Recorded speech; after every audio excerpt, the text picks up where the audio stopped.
Welcome back to the e-commerce Baltic E-commerce Awards Season 5. We're back at our podcast studio where we dive deep into strategies, tools, and trends that are shaping future of e-commerce. My name is Arnis Jakobsons, and today I have a special guest joining me, Valters Rokjānis from MakeCommerce. Hi, Valters. Hi. Nice to be here. MakeCommerce is one of the top payment solution providers in the Baltics, but we're not here to promote tools. We're here to talk about strategy, psychology, and what e-commerce leaders should really thinking about when it comes down to payments. So let's get into it. The first part, I think, it's critical to talk about conversions and trust because, well, you have to have a huge trust into provider if you are giving them their money. So the first question probably be, in your experience, how do these payment methods really shape the customer trust, even before the purchase? Yeah, so I think in the Baltics and nowadays, it's really important for customers to see payment methods that they recognize, that they trust. And especially in the Baltics, if you see some of the most popular providers, clicks like us, MakeCommerce, or other tools as well, like Swedbank or SEB Payments, it gives that small bit of edge to the merchant for the customer to trust them more openly. If the customer only sees some random credit card payment provider, it doesn't bring in as much trust than for say the local providers do. Yeah, that's totally true. And as we're talking about something that happens at the very end of the user journey that can really make it or break it, like these payments. So why do shoppers abandon carts? We see such huge statistics on cart abandonment at the end of the month, but maybe there are some other perspective you can share. Mm-hmm. Yeah, so I think a lot of merchants really focus on how to optimize the conversion rates of the when the customer puts in the product in the cart or what they choose and what they do in the checkout process. But I think another big thing that they forget about is for the human side is that when they open their preferred payment method, like for example in the Baltics are internet banks, and the most simple human thing is that they see the sum that they have to pay, and then they see their bank account balance, and a lot of people just on that point decide that okay, maybe this is maybe too much for this month, or maybe let's put off the purchase for later. And that is another major breaking point where customers drop off, and we get a lot of questions like, yeah, why I have so many expired transactions when after going to the preferred payment method. But yeah, it's pretty simple. It's just that human perspective side that some customers realize that maybe not today, and yeah, it's pretty simple that but there's not actually that much can be done about it, but with some other payment methods that we can talk about a little bit later. But yeah, there's this saying that we buy stuff that we don't really need to impress people we don't really like. And if you have this step that you have to look through, that this is the amount of money you have in your bank account and this is the price of the item you try to purchase, this is an extra step to think whether I really need it or not. So there's this rather new thing in our market. It's rather new, and it's called buy now, pay later. And it really takes ground, and I see it in a lot of places popping up. So in your opinion, is it helping or hurting brands in the long term? Yeah, so for buy now, pay later, I'm kind of divided, 50-50 from my personal side, and from the other side in the business, in the business related. So buy now, pay later, I think for merchants is great. It gives merchants or customers the opportunity to buy things that maybe they can't afford that right at that point. I think it's really important right now for those sectors like electronic products. Like some people like kitchen appliances. Yeah, kitchen appliances, fridges. fridges, washing machines. Like some of those are purchases that maybe that you need really, but you don't want to drop like 400, 500 euros just instantly. But you can't really live without a washing machine or a fridge, and that gives them a great way to finance these purchases that they really need, and it does help these category of merchants.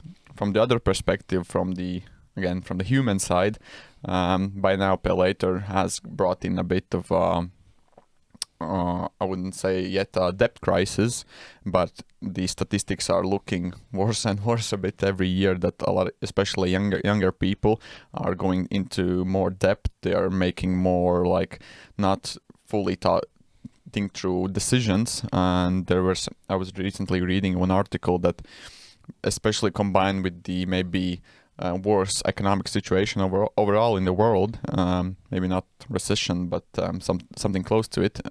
There was this statistic that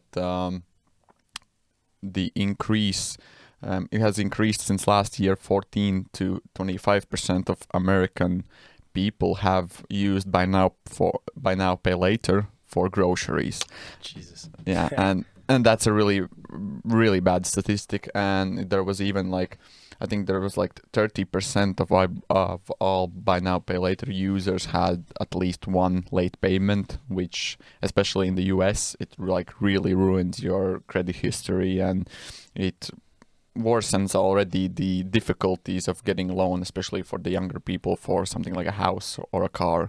And yeah, there are two sides to the coin with this payment method. Yeah, I can't imagine buying milk with this type of payment option, buy now, pay later. And for younger people, of course, for the larger purchases, this is a rather great solution. But in my own perspective, I see that the shape of this is from the previous years with those quick lendings, which really damaged a lot of people's lives. And I see this as quite similar. And if you're not responsible with your finances, it can be really difficult later on. But from brand perspective, for example, if a customer buys through this solution, buy now, pay later, and for whatever reason he can't pay, well, it happens. From merchant perspective, is there any troubles to take into consideration?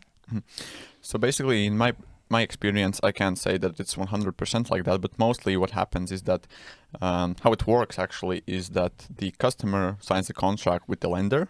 We have some in our region. We have some popular ones like Esto, Inbank, Clicks by Citadel. And what happens is that the customer signs a contract for the lease or the later payments with this lender. So what happens is that when the customer makes the purchase through this buy now pay later method, the merchant receives the full amount of money from the lender, and then the rest of how I usually say the dealings with the payer and those who are not paying is usually just between the lender, the financial institution, and the customer itself. So merchant doesn't have to deal with that part of the process. Only in cases when there are some maybe refunds requested, then the merchant has to come in and receive back the product itself, call in the refund to the financial institution. But other than that, there is no issue with the process of, you don't have to, the merchant itself doesn't have to run after those customers who are not paying. That's what the financial institutions and lenders are for. Okay, so from the merchant perspective, it doesn't give you any headache at all. But from the customer perspective, you have to make responsible decisions before buying and choosing this method.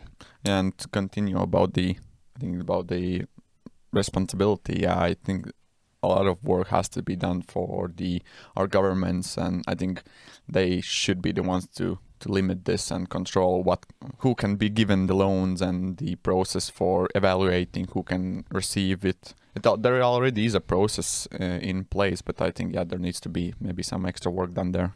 Yeah, some extra regulations and background and history and credit score checks. Those could come in handy. Okay, let's move on to the next section in our today's discussion, and it's about strategic approach when choosing different types of methods for e-commerce, and some costly mistakes, because without any mistakes, probably you're doing something wrong, because you have to make sometimes mistakes to do it great. So from your perspective, what have you seen? What are the most common and maybe costly payment mistakes that e-commerce players, stores still make today? Mm-hmm. So about the mistakes, I think there are a lot of smaller ones, and I think everyone still, even if you are a larger merchant, you might make some of them. But I think in regards to payments, I think it's choosing the right provider. And for example, we know some bigger, especially international card payment providers, of course, they're stable, they're well known, they have a reputation, sorry. Credibility. Yeah. But when sometimes something goes wrong, and in payments, if sometimes it actually does, no matter which provider you're using, you want a provider that you can get in contact to, not just some chatbots or some FAQ questions, but somebody that you can get in contact with. And usually with these larger international providers, good luck getting a handle of talking with a human, actually. So that is something I think to consider. And I think that's actually a bonus of our more local providers, that there is a higher chance that you can get in contact with somebody, and just talking maybe with somebody that is not companies that are small, maybe smaller. You have to check, of course, it's always good to check the reviews of the company before choosing the provider. Check if they're actually the reviews are about, if they can be contacted with, and etc. So if there's a live support, then it's not somewhere in Bangladesh who you probably won't contact anyway. So that's live support is really important. I can totally agree. From my own perspective, recently bought stuff from Amazon that I didn't get the way it should be, and talking with support, it was a nightmare. Everything was automated with chatbots, and later on, I hope I contact someone, but it really made a lot of headache for myself. And this payment solution providers, of course, if it's a global player, this live support is probably non-existent. But are there any other mistakes you have seen? Yeah, I think another big part is the cash flow side. A lot of, especially bigger also providers, especially international ones that look at our region as they might not know that we're a proper region with proper economics. They usually, what they do is withhold money for some periods of time, and especially merchants when starting out, they'll think that, I get the payment, I instantly get that money in my bank account. It's not always the case. There are some even also local providers, especially the bigger ones, that may withhold your money or some part of it, like 30% of the money of the funds. They keep that for maybe like a month or two, to make maybe themselves safer for in case of chargebacks. So you have to keep that in mind when managing your thinking about your cash flow. If you are expecting to buy order maybe the product from the manufacturer from the money you just received from the customer, you might not get a hold of the full amount of money. So you have to have some reserves for payments like these. Yeah, and it's crucial, especially for smaller ones, but this plays out with the larger players as well, that if you don't have any money in your bank account, the operations completely hold. So this payment provider options are really important to take this rather small thing, but in the long term, it's really important. And I have consulted a couple of smaller e-commerce leaders with the same approach, that you have to think about your cash flow. And it's not like where the client gives you money and it's instantly in your bank account and you can continue your business. So that's really important, and that's a mistake I see times and times again. People are not considering this cash flow mistake. And maybe even continue combining both of these, the support side and the cash flow side with these. There are some cases, especially with larger credit card providers, that there are some cases where they just randomly, you fail some AML check or risk check, that they just freeze your account and you have money stuck there for, I've heard like of cases with 3 months, 6 months, and even a year, that the provider has withheld the money, and then you're just stuck because at the same time you can't get a hold of a real human person. You're just chatting with chatbots and you get no answer. So there's even this combination of both these issues, and that's why it's even more important to watch out for these two things. Mm-hmm. With all the chatbots, I think that's the dark side of the AI and automations. On the paper, it looks really good. We will have an automated chatbot. It will help everyone, but on the real world, it doesn't work out like that. At least not yet. Pretty soon it will, but we're going to that place.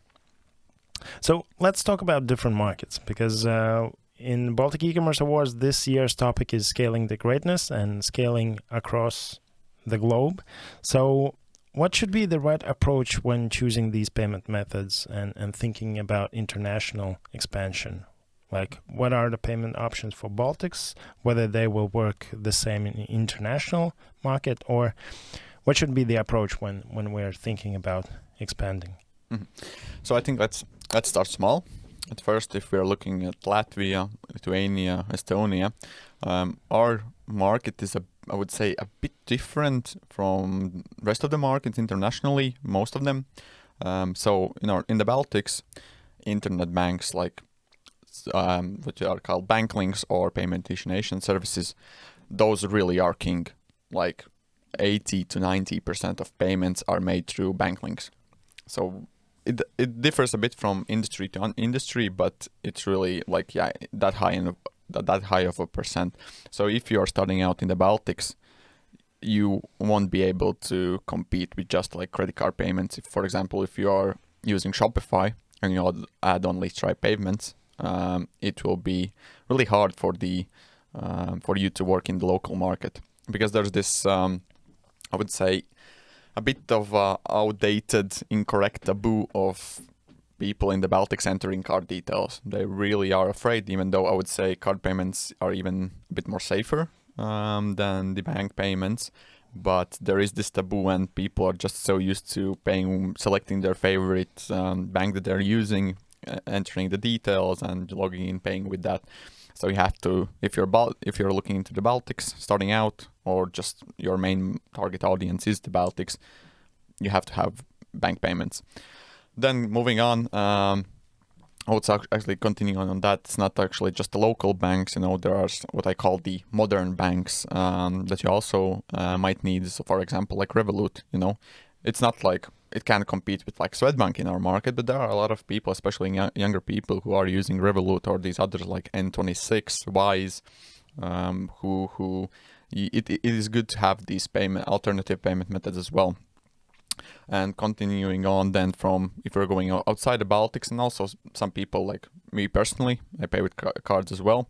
There comes in Apple Pay and Google Pay, and you just regularly using your card payments. That's for the Baltic market, and then that's also a big bonus, because with card payments you can have anyone from internationally, from anyone anywhere in the world can pay in your store if you offer card payments. So there's this balance between having all these methods for the right markets. But I think for someone starting in the from the Baltics perspective, and if you want to go international, I don't think you have to worry about much if you just have card payments, because internationally card payments is the main payment method, and there shouldn't, especially with Apple Pay now and Google Pay, it makes it even easier for most of the people who are maybe visiting your store. Yeah. You mentioned that 70-80% paying with bank links. 80 to 90. 80 to 90. Jesus Christ. Based on our percentages of data, where we see in some stores it's even like, I looked at one store yesterday, it's like was 99% banks, 1% was there was like less than 1% was Apple Pay, and then the rest of percent were Google Pay plus credit card payments. Yeah. Yeah, so the legacy of these payment options really holds strong. But from my perspective, well, if you're paying with card, most of the times it's insured from the bank side, and it's easier to get your money back if for whatever reason it's a scam. Hopefully, people will transfer to card payments, and internationally, as you mentioned, it's a global payment option, and everyone knows that. But it's interesting to know that a huge percentage is still using these bank links. As we started to dig a little bit into UX, like user experience, from this point of view, what does really truly frictionless payment mean to you? I think that we can all agree that for example, a frictionless payment, you have to mention Apple Pay. What Apple has done with Apple Pay is just like I put my hat off. Yeah, it's magical what they did and how easy it is to pay.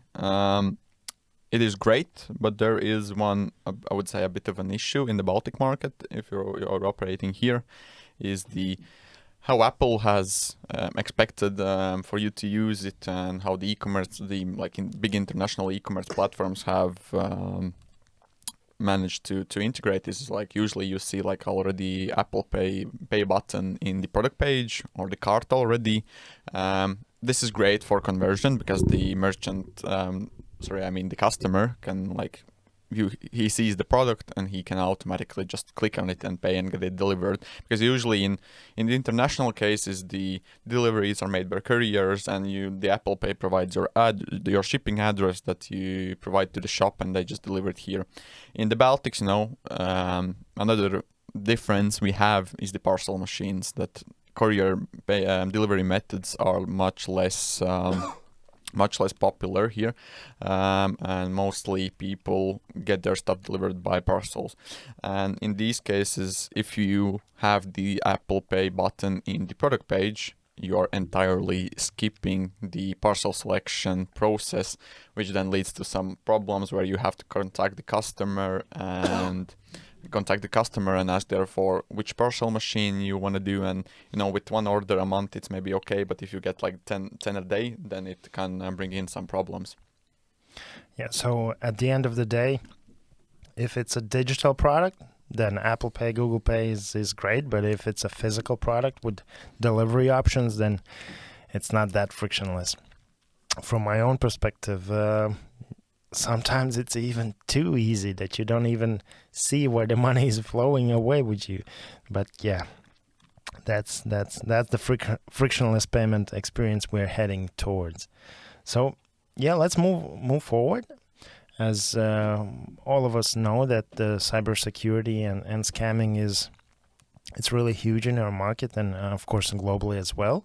But from the merchant and from the customer perspective, what are the most common security oversights? Because, well, a lot of the times the customers, they don't really look whether this shop is legit or not, but maybe there are some security oversights from the merchant perspective. Mm-hmm. What's your take on this one?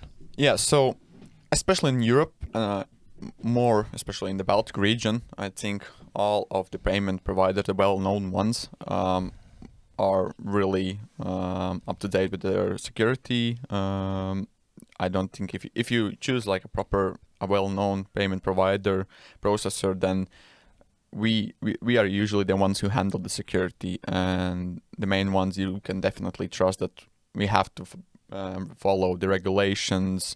They change frequently, maybe sometimes too frequently, but it's our responsibility to follow them. And especially, I think all the main players in the market are as secure as you can be. Don't take my word for it, of course, but we're trying to do that. Yeah, definitely. Another thing for I think is I wouldn't say a mistake per se, but sometimes a lot of merchants are asking is like, oh, can you remove your branding from the payment gateway or from the payment selection screen? And there is a reason why you usually can't. The thing is that, for example, like Clicks or us, for example, other players like Antonio or Paysera, we keep the branding because the branding gives the end customer, like, they recognize us as a payment method, or payment provider they can trust. So at first every merchant wants white label everything, can't see any other providers, nothing, but this is actually the part that usually gives trust to the end customer, that the method they are paying with is safe, and it's not just some random credit card provider from, I don't know, another continent, But another thing I maybe want to point out, I think that is important, to some maybe even tips for not maybe the merchants, but for the customers. I think every one of us here is at some point a customer to an e-shop. And the important thing to look out for is, of course, these. If you're seeing a well-known payment provider, it's usually a good sign. Because we do our due diligence and we really look into the merchants and we follow them through. Another thing is to look at if the e-shop has contact information, not just an email or a contact form. For example, we at MakeCommerce, we require the registration number, the legal entity name. If it's like a self-employed person, then even their personal registration number. We require a phone number that you can call, email, the legal entity address and stuff like that. And there have been some cases where when onboarding, people just put it in and then remove it. But not just us, everyone does these checks regularly if it's up to date. And, if you see or other like payment provider logos, then there is a higher chance that you can trust the C-shop. Another thing is the privacy policy, legal terms of service, if it's up to date, if the legal entity names are mentioned in here, because you are, for example, with the terms of service, you're at the point of purchase, you are signing a contract with them, and it sometimes doesn't hurt to read through the terms of service to know what are your chances with refunds, the rules and everything, how you can proceed them. So that's a thing to look out for. So you really have to read those terms and conditions and not blindly press OK. It doesn't hurt. I wouldn't say that, from my perspective, I don't think anyone reads through all of them. Only us when we're onboarding the merchant. But some things to look out for, as I mentioned, is if it contains the legal entity. Usually it's not just copy and pasted from some other store. There have been cases where some merchants have just copied and pasted it, and there are some just like RD Electronics registration number in the privacy policy or terms of service. There are a few cases like that. But I think you have to look out for especially the return policy. If it's there, it's written out in clear text that how it works, so you are prepared if there needs to be a return or whatever, that the process, and it's like all set up there. Yeah, like one of the usual tactics that these scammers are trying to take into place is hurrying you up, and if you feel rushed that you have to buy and send money, then probably just stop, check it, and maybe then you will see whether it's legit or not, because this hurrying stuff is something that usually these scammers are using. All right, let's move on. Let's look into the future. Let's look at the trends. What are some new emerging trends? Maybe something that is shaping only up at this moment.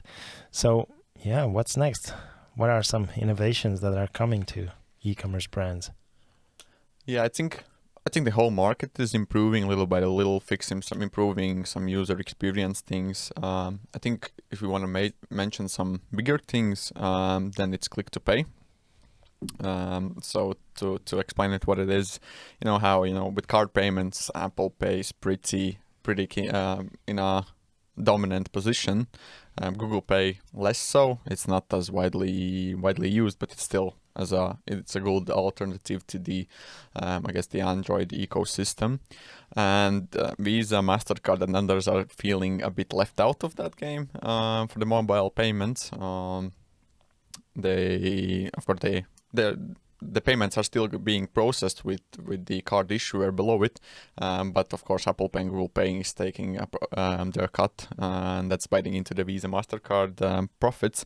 So what from the, I can't remember the name, but the group of these card providers like Visa, Mastercard, American Express, and others, they are currently working on a solution that's something similar to Apple Pay and Google Pay, where you like roll it into, and then when you will be able to see a button similar to click like pay with Apple Pay. There it's going to be click to pay, and it's going to automatically like provide your card details and everything similar to how Apple Pay or Google Pay functions. So it's coming pretty soon in our market as well. It's kind of coming pretty soon. We are also currently working on implementing it to our merchants, but we'll see how the adoption is and goes. So can't really predict that. And another thing is that Payments Service Directive 3 or PSD 3 is coming. I think it's going to be finished documentation side like this year, and then probably implementation is going to start becoming in 2025. There aren't some as many big changes compared to PSD 2. To maybe give some background detail, PSD 2 is what brought us payment destination services, these banks that there can be providers like us. It's outside of the big banks. It brought up the strong client authentication, like where you always with card payments you have to confirm with your bank. It brought a lot of security features and allowed a lot of fintechs to start to be even possible. What PSD 2.3 is doing is that they're working on some improvements for the user experience. Maybe the double authentication has been a bit strict, especially with some recurring payment, and they're maybe a bit easing off that and making some, it's focusing more on the user experience improvements and making it a bit less frictionless for the bank link payments. Yeah. For years and years, we've seen these trends about social media payments with live shopping and everything. Do you think that this will go off in Baltics anytime soon? Two parts. Will it come? Definitely. Will it come soon? Not so sure about it yet. I think the future is there with the social media payments. But I think the adoption isn't going to be as quick as, for example, in the Eastern markets, especially China. But I think it's coming. What we have to do from the banks and our payment providers, we have to follow the trends or be left in the dust.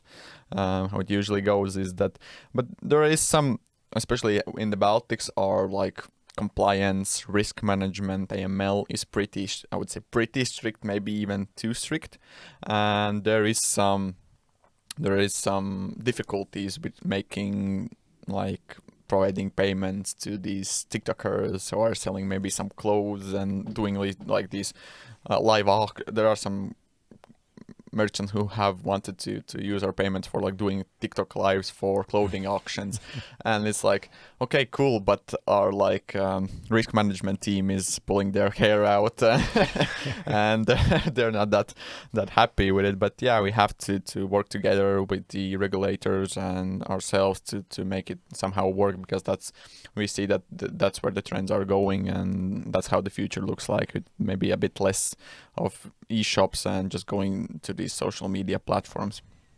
Yeah, and I think those solo entrepreneurships are gonna pop off, and this is just an easy way for them to manage all the money and collecting the money. So yeah, at the very end, let's finish this and wrap this up. If you have a golden piece advice for e-commerce founders or Baltic E-commerce Awards participants, what would it be? So, my first part of advice, I think I already mentioned, we had this Delphi discussion, is my main advice, whether it be a developer or an agent you're choosing to work with, choose the partner wisely. Your partner is you're going to be your right-hand man in your e-commerce journey, and you want a partner that doesn't just chase the next invoice, you want somebody who actually cares or if you succeed or not. And having a good and proper partner is like, it's a game changer. And I think you have to look out for that. And another thing about this, what I posted yesterday, is that we always get this question about, can you do it cheaper? Yeah, probably we can. But if we would do it cheaper, then we would lose the position where we are, where currently you can call us. We do pick up the phone. If you have a problem, write us an email or WhatsApp or whatever, and our IT team will be on it if you have an issue. And we are not the ones who will be. You won't be waiting your answer for 2 weeks, to solve a simple problem. If you have a problem, we'll get onto it and solve it. And another thing is that we don't want to. If we went to cheaper, maybe then comes in all the the support tiers of where you have to pay bigger, or you have to be a bigger merchant to get a hold of a person, or you're only email or chat only support, and we don't want to do that. So I think in the payment industry, as I previously mentioned, stuff sometimes goes wrong, and when it does go wrong, you want somebody who picks up, and not somebody you have to, as you mentioned, write to a chatbot indefinitely, and you want somebody who actually resolves the problem and cares. All right, great. So that's a wrap. Thank you, Walter, so much for sharing your insights. And I think this was packed with value, and I hope that our listeners got something out of this. And to our listeners, if you're running an e-commerce brand, I think it's time to stop thinking about payments as a last step of the journey. It's actually a competitive edge.